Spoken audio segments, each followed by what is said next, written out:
Hello friend जय जगन्नाथ। तो सकाल देखला बेलू बाबा घरे ना तो बोऊ को चला बोऊ कहला बारिकी जाइछन तो मु बारी पड़ली बारिकी तो बारिकी टिक टिक गला बेलू काढ़ा पइला से चली ही पारलिनी मर जाइथांती आज ये शेष कृत्य हो जाता। तो बाबा फाइनाली देखीदेले मते कहले खुशी हेले खुशी होगी बाबार मोर कथबार्ता होगलु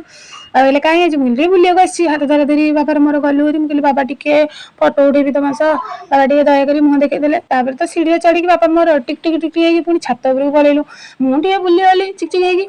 बाबा देखिले बाबा कहले चल मदुरा शाग होती आम तोड़ा आसिलु फाइनाली पुणी सीढ़ी टिक टिक मदुरा शाग तोड़िलु कि बापा बेसी कर तोड़ी मोर टे ना दो मतलब बोऊ देखला मैंने कह मो झील तोड़िकी आनी मो नाटा हम ना मुझे तोलिकी मुड़ी पुरेदी कि बापा से मन शक्ति पुणी तोड़े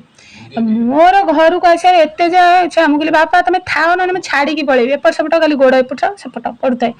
तो बाबा फाइनाली आसिले मत मुणीटा धरईदेले तो धरई घर को आसिले बापा जो पुणी काढ़ा पड़ा एपट सेपट हो तो ये रही जय जगन्नाथ। जब वीडियो भल लगी लाइक कमेंट शेयर करेंगे तो एमती आम बापा झील वीडियो लगातार आसो। थैंक यू रही जय जगन्नाथ।